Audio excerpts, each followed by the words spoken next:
Tant si on seka, ngabe na seka. Mais tant si on seka na tant pousse, yoranga na sisa. Tant si on seka pendant 2 heures, mais on seka toute une journée. Tant si on seka pendant une semaine, on seka tout un mois. Tant si on seka 1 mois, on seka toute une année. Tant si on seka pendant une année, et on seka vie. Si moi peut-être gêné, ceux qui ba internet ou la communauté na biso na ba moninga na kutana na yo et qui na tunité ba monanga mabe. Na question na ba polémique. Par rapport parce que c'est le nom d'héritier. Et c'est le nom d'héritier qui est. Comment on a cité na bêtise. Après on a côté na bêtise. On comprend que bino nde besoin de bisoter. C'est ça. Bino boye bi ba valeur na biso. Bino boye ba level na biso. Bino boye ce que biso to salara. Na ba capacité na biso. Yo yebi déjà que héritier nga bo niveau neza bo. Mais yo so kitinga trop bas. Bato ba otala so ba junga bat. So ko tombolinga bato ba otala so ba moninga likoloti. Donc voilà, comprendre que Naza Yoranga comprendre que Joe Téléminayo moi quand les gens mbinga bo na l'école de travailleurs Yoranga na l'école de travailleurs j'ai plus de 60 travailleurs dans mon groupe naza na ba garde ba sécurité ba koko za ba 15 dans mon groupe j'ai plus de 12 chanteurs dans mon groupe j'ai plus de 12 instrumentistes dans mon groupe j'ai plus de 8 danseuses et une chanteuse. Dans mon groupe, nous avons un porte-parole à 6 et un membre à 4 5. Sur totalisant, nous avons un travers à parler. Donc, vous comprenez que nous sommes tous respectés. Respecter, nous avons respecté. Donc, si vous continuez à la bêtise, vous montrez que vous avez une bêtise. Voilà. Et retiens, moi je voyage tout le mois, 1 ou 2 fois en business. Mon billet n'a jamais été moins de 3 000 ou 4 000 euros. Donc, Zonga m'a juste valeur. De la gloire. On a eu tous des temps, il y a aussi la erreur à Mickey, mais plus on a erreur, plus on est à Mabakou, plus on doit comprendre la vie et plus tu changes parce que seul le bonnet, seul le baudet, seul le fou ne change pas. Moi je dois changer quand il le faut et changer positivement, pas négativement. Nous sommes là avec Héritier Watanabe. Est-ce qu'on peut savoir, on a beaucoup d'artistes dans notre pays, au Congo, République démocratique du Congo. Pourquoi seulement les choix d'Héritier Watanabe? Qu'est-ce qui vous a attiré? Déjà, Héritier, il a une belle voix, faut dire la vérité. C'est un artiste qui est complet pour moi. Il y a énormément, moi j'ai remarqué, en démocratie Congo, il y a énormément d'artistes émergents qui cartonnent dans le monde, il faut dire la vérité. Il y en a énorme, hein. Il y a une liste, elle est énorme. Et vraiment, je me suis par rapport à un ami, j'ai dit mais c'est super ce qu'il fait. Et le contact, en fin de compte, moi j'ai pas de frontières, j'ai fait des titres avec Kif Nobi, j'ai fait des titres avec One Town, j'ai fait, comme il a dit, Shane Paul, Weekend Lace, Lumidi, plein d'artistes, genre j'ai pas de frontières. Et ça m'a fait plaisir, il a direct dit présent, je lui ai dit viens. Il est arrivé, c'est ça que j'aime les artistes comme ça, présents, et vous allez voir vraiment la surprise pour le clip. Parce que je pense que c'est le premier clip avec autant de guests et d'artistes en même temps. En quelque sorte des artistes internationaux. Exactement. Pourquoi ce Mtabi n'a pas conseillé bien à Zanator? Non. Au ben y a une banalité. Donc voilà, la banalité, ça il faut bannir, et il faut lâcher, il faut boire. Donc au lobino ma bête, soit que Mtabi n'a pas conseillé, pourquoi pas? Parce que tout le monde a besoin des conseillers, tout le monde a besoin des gens tout autour de lui, on va apporter les un plus. Donc voilà, un conseil, Bazouara, soit que tu as conseil, Bazouara, après, il y a un qui conseille la tour, mais justifier Rangote, faire une explication sur Rangote, Bazouara, et n'a eu conseil. Sur Océan, n'a eu conseil. Il faut changer, conseiller en fait. N'a changé. Des bonnes personnes autour de toi. De trouver de nouvelles personnes autour de moi. Et à Canada, ça on est. N'a pas bon. Non, un jour peut-être la rébellé. Ah bon. Tant mieux, n'a pas fungula soumis sur les bandeni, ya Rosana bango, donc voilà.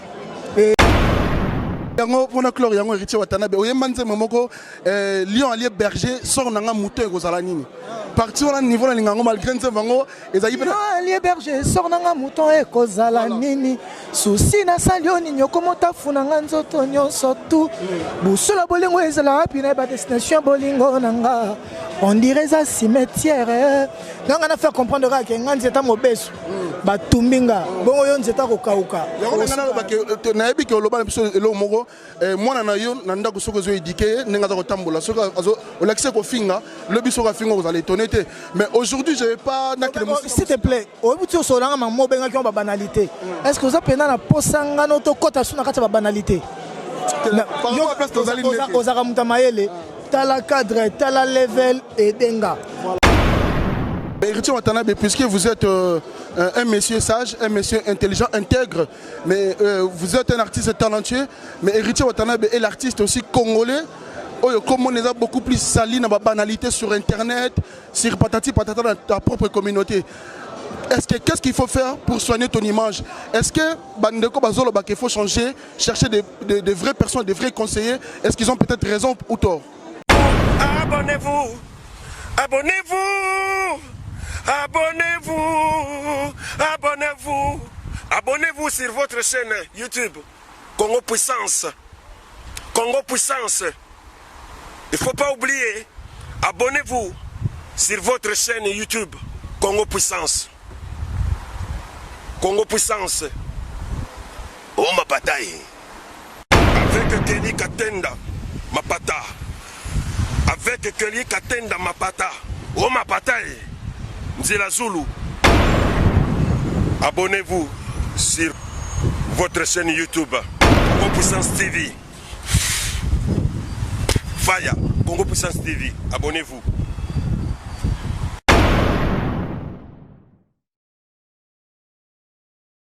Voilà, merci mesdames et messieurs. Nous sommes là à Porte de la Villette.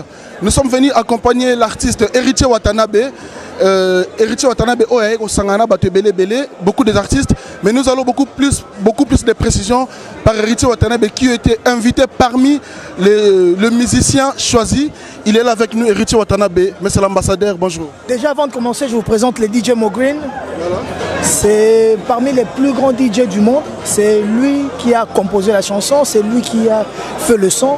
Et c'est lui qui m'a invité, qui m'a mis à l'honneur aujourd'hui. Je ne suis pas seul dans la chanson. Vous aurez le temps de l'écouter et de visionner les clips. Donc DJ Mogreen, c'est un grand DJ qui a travaillé avec les Sean Paul, beaucoup d'Américains et Européens. Et aujourd'hui, il vise aussi l'Afrique parce que c'est un Africain. Donc voilà. Dans la chanson, il y a presque toutes les artistes de tout le coin de l'Afrique. Voilà, merci beaucoup Héritier Watanabe, je reviens vers vous. Alors DJ Mogreen, pourquoi est-ce qu'on peut savoir déjà l'idée? C'était quoi l'idée au fait? L'idée en fait compte, moi le fait que je suis algérien et je suis africain, j'ai voulu vraiment, j'ai remarqué qu'il y a vraiment une frontière entre les pays, vraiment en Afrique, et j'ai voulu vraiment réunir et souder cette union. Le fait que j'ai invité Héritier pour le démocratie du Congo, j'ai invité Wally Seck pour le Sénégal, Ibawan pour le Mali, j'ai invité aussi des artistes de Tunisie, moi le fait algérien, Maroc, vraiment m'ont montré en fait compte il n'y a pas de frontières, de travailler ensemble et l'avenir c'est l'Afrique. L'avenir c'est l'Afrique comme l'artiste Héritier. Et voilà, il y a José, il y a Stanley pour le Cameroun, il y a vraiment BGMK pour le Gabon, il y a Fanico pour le Bénin. Et il y a énormément de guests, vous allez voir énormément de surprises, vous allez voir en live. Voilà, vu que nous sommes là avec Héritier Watanabe, est-ce qu'on peut savoir, on a beaucoup d'artistes dans notre pays, au Congo, République démocratique du Congo. Pourquoi seulement les choix d'Héritier Watanabe? Qu'est-ce qui vous a attiré? Déjà, Héritier, il a une belle voix, faut dire la vérité. C'est un artiste qui est complet pour moi. Il y a énormément, moi j'ai remarqué en démocratie du Congo, il y a énormément d'artistes émergents qui cartonnent dans le monde. Il faut dire la vérité. Il y en a énorme, hein. Il y a une liste, elle est énorme. Et vraiment, je me suis par rapport à un ami, j'ai dit mais c'est super ce qu'il fait. Et le contact, en fin de compte, moi j'ai pas de frontières. J'ai fait des titres avec Kif Nobi, j'ai fait des titres avec Wantan, j'ai fait, comme il a dit, Sean Paul, Weekend Lace, Lumidi, plein d'artistes. Genre j'ai pas de frontières. Et ça m'a fait plaisir. Il a direct dit présent. Je lui ai dit viens.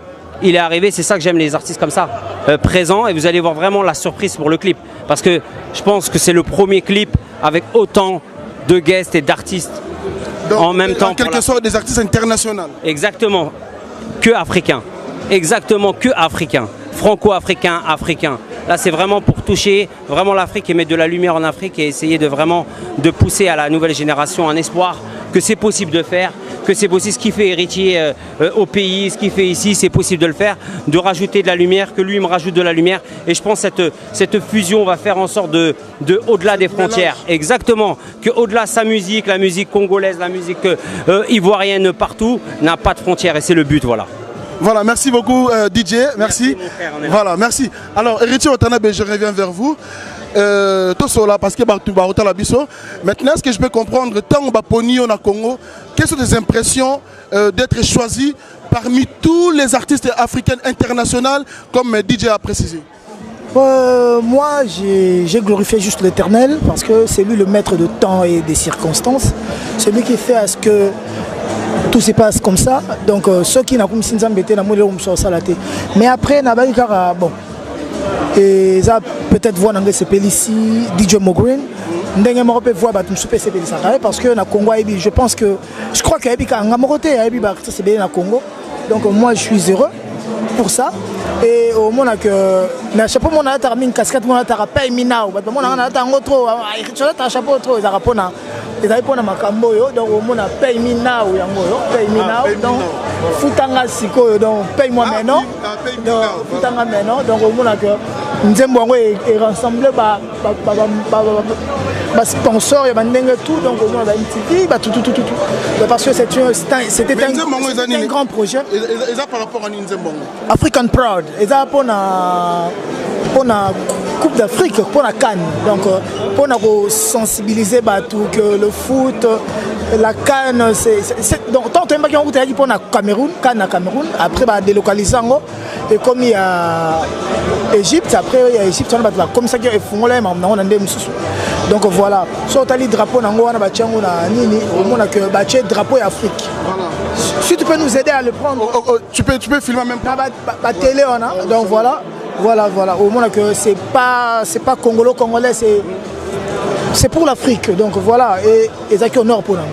Mais merci Héritier Watanabe, puisque tu es dans le salon au Bayambi Bisso, salon VIP, nous avons remarqué beaucoup de personnalités, beaucoup de gens partout ailleurs. C'est bien, c'est à féliciter Héritier Watanabe parce que c'est grâce à Talent Nayo. Est-ce que c'est grâce à David Monsonde, Batio Nayo Salade? Pourquoi pas, c'est son rôle même. Je vois Mamadou Koulibaly, Doumam qui est là, qui vient d'arriver. Donc, ce qui va tuer les Sala, pourquoi pas? Parce que c'est lui mon producteur, c'est lui qui me manage. Donc, ce n'est que normal. Et dans le barango, tu as 35%, il y a la capacité Nabiso. Mais Dieu seul sait, on a 60, 70, 80, peut-être un jour à 100%. Et moi qui les recomprendre. Donc voilà, Tozara dans l'humilité, on le fait calmement. Sans pression même, sans pression aucune même je dirais. Donc pour ça à Komata. Même yo na canal na yo je peux trouver contact nous souper et tomber sous carrière nangai. Même frère Nabiso, même Mututu a apporté quelque chose. Nos orgueils na ba kenga na sali on ndenge nanga. Non. Donc voilà, l'humilité précède la gloire. On a eu tous des temps, il y a aussi la erreur à Mickey, mais plus on a erreur, plus on est plus on doit comprendre la vie et plus tu changes. Parce que seul le baudet, seul le fou ne change pas. Moi, je dois changer quand il le faut. Et changer positivement, pas négativement. Donc voilà. Mais Héritier Watanabe, pour ceux qui disaient que Héritier Watanabe c'est un artiste local, et aujourd'hui par rapport à Elokoyo, qu'est-ce que Okolo Benabatuni? Local, je reste local pour eux. International, je suis international pour eux. Après, je n'ai pas besoin à répondre à tout le monde et à toutes choses. Donc voilà. Mais Héritier Watanabe, puisque vous êtes un monsieur sage, un monsieur intelligent, intègre, mais vous êtes un artiste talentueux, mais Héritier Watanabe est l'artiste aussi congolais. Comme on est beaucoup plus sali dans la banalité sur Internet, sur patati patata dans ta propre communauté. Qu'est-ce qu'il faut faire pour soigner ton image? Est-ce que Bandeko Bazolo qu'il faut changer, chercher des vraies personnes, des vrais conseillers? Est-ce qu'ils ont peut-être raison ou tort? Pourquoi ce Mtabi Nangana Luka conseiller bien à tort? Non. Au ben yango ba banalité. Donc voilà, ba banalité ça biloko faut mutabanir et ça biloko mutu faut lâcher, faut mutaboaka. Donc au lobino mabete, soit que Mtabi Nangana Luka ba conseiller, pourquoi pas? Parce que tout le monde a besoin des conseillers, tout le monde a besoin des gens tout autour de lui pour apporter les un plus. Donc voilà, un conseil, Bazouara. Si on t'appelle sur conseil, Bazouara après, il y a ceux qui ont la tête. Mais justifier Rangote, ça explication sur Rangote, Bazouara, et n'a eu conseil. Sur conseil, n'a eu conseil. Et on changer, conseiller en fait. N'a changé. Des bonnes personnes autour de toi. De trouver de nouvelles personnes autour de moi. Et bah ouais, Canada ça on est. Na boire bon. Non, parce que un jour peut-être la rebelle. Ah bon? Tant mieux, naro fungola soumis na bandeni ya rozana bango, donc voilà. Et ça bien. So ba tu peux reluka ya sika, tous on a besoin batuka ya sika. À tout moment on a besoin de baksa batu. Même sur le même la Bible, tu verras que Jésus avait 12 apôtres, n'a pas disciples. Jésus a tamboli la salle mission n'a pas porté na ko mona qui est. Mais et quand Jésus parta, aérotinda, aéropona disciple mususu, na ko kende na aéropona Saoul, aérobengue Paul. Paul a mona Jésus, tu as vendu à Jésus, aéromona Jésus, Jésus a koufa bakunda ye a c'est quoi a kenda. Jésus a mêlé na nzela. Tant que nous persécuter les chrétiens, je dis pourquoi tu me persécutes? Et tu verras que Paul wana mutakoma et belé pour les kabatu même bon avant d'aller à Jésus. Donc ceux qui n'a pas tout autour de moi, pourquoi pas? Qu'on retranche des bateaux wana mabe. Mais qu'on baksa bateau, pourquoi pas? Mais bateau peut qu'on retrancher, pourquoi pas? Quand il faut. Ceux qui lisent même la Bible, ceux qui lisent souvent même on a koufa. Donc voilà, merci. Et comme on a une banalité, tout sur la sur banalité, tout sur la sur Marambo Amine et Botala Yomoa en plein Paris, na UGC pour une fois lancement et l'autre moment na UGC. Comprendre grandeur. Pour la chloriango héritier Watanabe, oyemanze momoko Lion allié berger sort nanga mouton et kozala nini. Parti au niveau la lingango malgré nzevango ezali Lion allié berger sort nanga mouton et kozala nini. Souci na salioni nyoko motafuna nzoto nyonso tout. Busula bolingo ezala pina ba destination bolingo nanga. On dirait ça cimetière. Nanga na faire comprendre que nganzi eta mobesu. Ba tumbinga. Bongo yo nzeta ko kauka. nayebi ke oloba biso elo moko mwana na yo na ndako soko zo éduquer nenga za kotambola soko olakise ko finga le biso ka finga vous allez étonner mais aujourd'hui je vais pas s'il te plaît obuti solanga mamo benga ki ba banalité est-ce que vous appelez na posanga no to kota suna kata ba banalité yo ozaka mutamayele tala cadre tala level et denga comme yo mo benga ki ba banalité salisa biso. Yo mon lobby qui est tout autour de moi, nazo beta ndule bien mais buzo bezo sala. Siko yo olingo edenga na ndeni. Natika na kata buzo ba tona na buzo ba. Soko comment tu n'auras pas question sur buzo ba to koti na kata buzo ba. Soko yo edenga na bima na buzo ba to bimi di banda buzo ba. To yaki anniversaire papa chéri na Kinshasa kindo ki ya danger na Kibonzambe. Donc chaque année papa chéri on fait anniversaire de Zalaka à ton. Son a Congo artiste Zaranga. Artiste Zaranga. Année prochaine et Zalatam sur artiste Moussou papa chéri on s'épile na e. Ba artiste ba c'est belé na kin moko tam sou innocent ba lu même temps. So otala vidéo. Papa chéri alobaki marambo elekaki. Alobaki marambo. Alobaki ndenge zalaki. So otala vidéo so mona papa chéri alobaki. Bon voilà, alobaki déjà on a besoin au côté na ba détail mais wana ça ya na ngai, pe prêtre na ngai. Oui bit. Donc voilà. Héritier Watanabe puisque bientôt ils ont préparé les biso album aux en studio, photo solo yango, c'est plus important.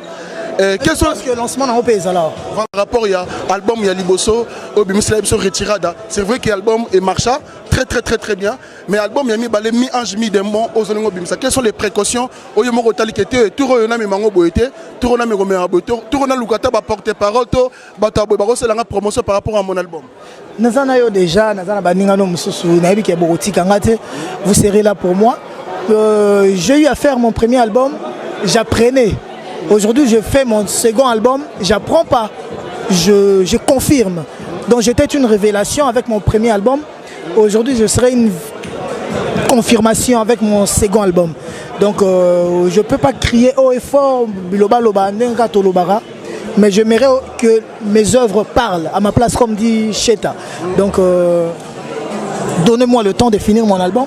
Quand tu écouteras, parce que yo a une exclusivité, yo quand on va même babima, dans studio tant yo va changer au moment que héritier betara ba BM, betara tout en noir, betara ba DDD, ba Betifo, ba j'ai mon mari, ba Marlène Tessa, mais héritier qui est sous, azo koli sara les sous. Héritier Watanabe bino artiste bozora chance de voyager, ko koutaye ba te belé libanda, par exemple net place sur bengi so beau cadre na IGCA wa. Tout le monde va te belé, la TV, grâce à yo, il faut le dire. Mais héritier Watanabe, idée, initiative, moni ndeko algérien, ndeko nabiso africain, algérien, organiser le rabo invité yo. Est-ce que idée a boyé mon comme ça comme on a été idée yo na mais mango pe na mboka na biso pe to me conseiller le moi biso na biso artiste pe congolais que to cha ba ranking liboso qui ba problème liboso cette idée on ba voir mélanger ba voir. Pourquoi pas Barbara et le temps est remède à tout. L'ennemi de l'homme aussi c'est le temps. Surtout de la femme, parce que l'ennemi de la femme, c'est le temps. Moi, je suis à 40-50 ans, je vais sentir. Donc voilà, l'ennemi de l'homme, c'est le temps, et le temps est remède à tout. Avec le temps, au moins, ma monsieur, quelqu'un qui a une incompréhension, parce que Dieu, c'est le temps. Aider Nzambe, Nzambe, au moins que nous sommes changés dans le monde. Et dans le monde, on a condamné à niveau tout. Mais après, 1 mois, 2 mois, 2 ans, 6 ans, 7 ans, et là on peut les gars dans là. Donc et les gars donc voilà. Donc nous allons ensemble peut-être dans 2, 3, 4, 5 ans. Et qu'on change, il y a un moment dans calmement sans que tout le temps soit tout luka et bonga et bongi nango pe. Quand tout le monde pende gona yo oza pena mutu na yo mutu na kati babindombe abimisi ide wana ya ko bengisa bines que chose appelle na ye pona ko na ye pena lancement makama minene bo. Pourquoi faut parler ngama babindombe aza nga parler mais makam dans salo eza likolo tellement to tika na level que to kota na mamuso ko memation na ba polémique baloba ki boy héritier zong saki boy. Non babindombe so za ba initiative na ye. Eza louable à ça la marmo ya zo sala eza bien pour naie. Voilà. Après on a peut-être commenter sur tout, on a répondre sur tout ce qui se passe dans mon pays. Donc voilà. Surtout que na eloko initiative ya o sala mioyo, aux ambassadeur ya Congo na minute oyo ko défendre culture na biso musique na biso Congo. Est-ce que apport ya héritier Watanabe na kati likambo yo et ko sala pe honneur ya héritier Watanabe ça pe honneur na biso congolais. Oyo ko défendre biso. Oyo kango. Non. Oyo bi ke oyo ngana. Monsieur le chanteur. Donc ngai atochenga na ba misi ba seka bazoyemba yeba kenga na yemba. Atochenga na ba Chris Brown na ba Lil Wayne ba Cardi B ba tout ba Usher yo yeba ke ba Jeremy yeba ke wata koyemba. Ba Justin Bieber yeba ke na koyemba. Ngama kam nangeza makambo koyemba. Ngam ta ko lega na makambo susu. Mais na koyemba na mona kapna eza bien te mutalekanga talaka ngana za seul mutu na Congo na signa koyemba na faire nzembo moko na Congo obi kota faire obi level à faire na chant en Afrique bon si ko ngana za seul chanteur na yemba na Congo ke bat ba moni na ke ba joyo bagara chant donc bagara womo ya niveau tout malgré qui va faire ntesa bazoyemba na ba ve Joski ba bagar wana ba ve Kester bazoyemba na ba ve Jengaka ba bagar wana ba le baba ne ba noyemba na ba Carlito la sa ba bagar wana ba ve beaucoup ne ba noyemba na ba Evoloko ba bagar wana ya unga to yemba na faire type le lontembo wana silate tala yo komi ko kumbanga nzela liwa. Donc comprendre que ngai ata ba chenga na Yesu na oyemba voilà merci chenga pe na Satan na oyemba. Voilà, merci beaucoup Héritier Watanabe pour ce qu'il a eu l'occasion à Koutanayo. Il faut que nous quand même déjà pour nous habiter au Salarara et nous sommes mi ange mi demain robima. Mais est-ce que na mi ange mi demain la particularité ni te retrouver dans quatre albums mi ange mi demain? Il y aura du tout, il y aura du tout, il y aura du tout. Il y aura tout, il y aura tout. Je suis artiste, moi je suis pas focalisé sur une seule musique, même si je prône haut. Je me bats pour la rumba congolaise, mais je défends toutes les musiques, je fais toutes les musiques. Est-ce que par rapport à cette occasion, quand on a pété mon occasion, il y a côtoyé d'autres artistes pour retrouver un featuring dans quatre albums, il y a Héritier Watanabe. Je connais beaucoup d'artistes, je connais plein d'artistes. Parce qu'on ne voit pas des photos, on ne voit rien. Je ne peux pas faire de photos avec tout le monde. Donc voilà, après moi quand je fais une photo, j'attends aussi un retour. Mais les peut-être que ma photo sont en publié. Donc voilà. Si on a V4, on a président de Fachi, on a publié. Photo na question on a Binadama, on a publié. On a publié plus là où je suis fan. Mon état tam sous. Nakutanina 2 chanteurs. Mais moi, quand on a fanatique, je suis un lingage pena. Alors que si on a Cristiano Ronaldo, on a 5 photos. Mais si on a Moni Messi, on a une photo, mais on a publié dans la tête pour les hommes, on a tant sur repère, tant sur mutum soit à couper on a publié. Mais si on a écouté Cristiano Ronaldo, si on a kangi na publié, on a dit au commissaire. Déjà par rapport à sentiment. Mais si je te pose, je te donne mon téléphone, tu verras avec combien d'artistes je suis ami. Black M, Alonso, je parle avec beaucoup des artistes, mais je n'ai pas besoin de tout publier, non. Au moins que tout comme on même. Donc voilà. Après maintenant faire de featuring et comme une maison de production. Voilà. Merci Héritier Watanabe. Moi peut-être gêné. Ceux qui sont internet ou la communauté na biso na ba moninga na kutana na yo et qui na tout nité ba monanga mabe. Pas polémique. Par rapport, parce que c'est le nom d'héritier. Et c'est le nom d'héritier qui est. Comment on a cité na bêtise. Après, on a bêtise. On comprend que Bino de besoin de bisoté. C'est ça. Bino boye bi valeur na biso. Bino boye ba level na biso. Bino boye ce que biso to salara. Na ba capacité na biso. Yo yebi déjà que héritier nga za bo niveau neza bo. Mais yo so kitinga trop bas. Bato ba otala so ba junga bat. So ko tombolinga, bato ba otala so ba moninga likoloti. Donc voilà, comprendre que Naza Yoranga comprendre que Joe Téléminayo moi quand les gens dans l'école de travailleurs Yoranga dans l'école de travailleurs j'ai plus de 60 travailleurs dans mon groupe nous avons la garde la sécurité 15 dans mon groupe j'ai plus de 12 chanteurs dans mon groupe j'ai plus de 12 instrumentistes dans mon groupe j'ai plus de 8 danseuses et une chanteuse. Dans mon groupe, nous avons un porte-parole à 6 et un membre à 4-5. So totalisant, nous avons un travers na parler. Donc vous comprenez que nous sommes tous respectés. Respecter, nous avons respecté. Donc si vous continuez à bêtise, vous avez même une bêtise. Voilà. Et retiens, moi je voyage tout le mois 1 ou 2 fois en business. Mon billet n'a jamais été moins de 3 000 ou 4 000 euros. Donc Zonga ma juste valeur. Bon, là c'est vanté. Mais nous avons un tel isoka comme voilà. La réalité, on a si on a vendu, on a parlé dans ces abelli, tonne de quoi dans ces abelli. Il faut changer moi 300, moi 500. Matanga, faut na chala. Donc comprendre que Naza peut-être mukende ngozomonanga. Naza tam sous basse classe ngozomonanga. Mais Naza na valeur moko boy oh peut-être yo yebité. Donc si yo edenga, natika na valeur nanga. Parce que ils ont répondre à question nyo so tende muta répondre. Ils ont makambu nyo so tende mutu fo chaka. Merci. Comme on peut dire qu'il banalité, c'est trop bas. Il y a un débat de bas échelle.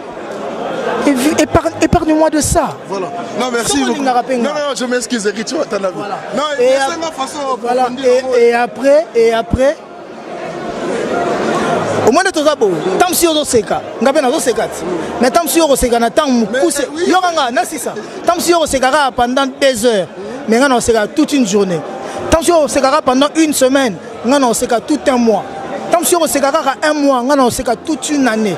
Tant si on seka pendant 1 année, et on seka vie. Si on mouton seka pendant longtemps, on est bien. Mouton soit seka tant mouké ma pendant longtemps. Donc comprendre que Tommy Lingana. Tout ça ma banalité,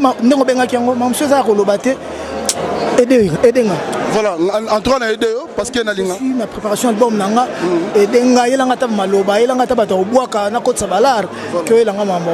merci beaucoup la poule gars Héritier Watanabe. Mais non, mais on était sans un monde fanatique na yo bato tout batolo na monde nature balinga Héritier Watanabe. Les spiritas na bandi na bango donc les spiritas binonde yangai na pesi bana membre tout bambote ba fan tout ya Héritier Watanabe ba tout ya presse chronique musicale pour soutenir Abisso.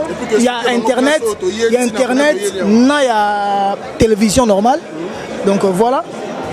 Et bana Congo tout, bana monde entier, na bandara souvent Angola pour bango mbapesa orchestre nanga sens, surtout du mois Brazza, na Afrique du Sud. Pour Afrique du Sud qui n'a bon zambé sous les gars qui ont danger. Donc voilà. Nzembo ezali lancement de ce moment à Coupe d'Afrique. Ils apprennent la chaîne pour la publicité pour la Coupe d'Afrique. lancement de Lelo. Et Héritier Watanabe a invité pour venir dans ce beau cadre, dans cet endroit. J'étais le seul, moi j'ai dit, j'étais le seul. Kelly Katen Damapata. Restez connectés sur Congo Puissance Télévision. Zabra Lukusawa Zabanga, Wabankulu, Francis Waïza. J'ai vu aussi Régine Lunga, elle était avec nous. J'ai vu tout le monde, ils étaient là. On était venus accompagner Héritier Watanabe, la Poulga, Montonatembe. J'ai vu beaucoup d'autres artistes. J'ai vu des footballeurs, j'ai vu tout le monde. En tout cas, nous sommes ici, nous sommes à IGC. Donc, pour une occasion d'une chanson africaine que Héritier Watanabe aussi, il est choisi parmi les artistes là. Il y aura José de Côte d'Ivoire, il y aura beaucoup des artistes africaines. Et Héritier Watanabe, c'est lui qui va défendre notre drapeau. C'est Héritier qui va défendre notre drapeau. Merci quant à moi, je vous laisse suivre cette belle prestation. Merci et à bientôt. Voilà, merci mesdames et messieurs, merci partout dans le monde. Vous êtes en train de suivre Kelly Katen Damapata sur notre chaîne YouTube Congo Puissance Télévision. Voilà, nous sommes là à IGC. Donc nous sommes venus accompagner Héritier Watanabe. Merci d'ailleurs, merci d'abord à Héritier Watanabe pour son invitation. Il a pensé à moi, il m'a invité, j'étais le seul journaliste, vous avez remarqué, j'ai le même écharpe que lui, avec Héritier Watanabe, pour venir couvrir ce très grand événement. Héritier Watanabe, ils en ont une très belle chanson. Les artistes africains partout, il y a Afrique News, des artistes internationaux africains, c'est-à-dire Nakati Yanzembo Robeta Pona Kano. Voilà, mesdames et messieurs, je vous laisse suivre cette belle intervention qu'on a fait avec Héritier Watanabe et d'autres personnes ici, au même endroit où je me retrouve. Merci quant à moi, je vous laisse suivre cette vidéo jusqu'à la fin, surtout jusqu'à la fin. Donc, et surtout, n'oubliez pas de vous abonner aussi massivement sur notre chaîne YouTube Congo Puissance Télévision. Merci quant à moi, je vous dis au revoir et à bientôt. Merci. Oui, ça, mon cher. Alors, comment est le public le public ivoirien? Le public ivoirien est déjà très sensible à la rumba. Ouais. Ils aiment la rumba et leur plus bon côté, ils sont pas sectaires, quoi. Donc voilà, ils sont ouverts. Les Ivoiriens sont très ouverts. C'est le pays de l'hospitalité. Vous savez ça, voilà. Oui, hospitalité, oui, je peux le confirmer parce que j'ai été reçu même à la présidence de la République. Donc j'ai été reçu par des ministres, par presque tout le monde. Donc voilà, un big up au président Guillaume Soro et pourquoi pas au ministre d'État. Il connaît les grandes personnes, hein? Il connaît vraiment les grandes personnes. Héritier, il semblerait que là tu nous prépares des choses, hein? Comeback. Oh, mais dis donc, il connaît les grandes personnes vraiment. Attends, tu es mon ami, non? Faut parler avec le ministre pour qu'il puisse m'avoir un petit terrain, non? Le ministre d'État? Oui. Monsieur Ahmed Bakayoko. Juste un petit terrain.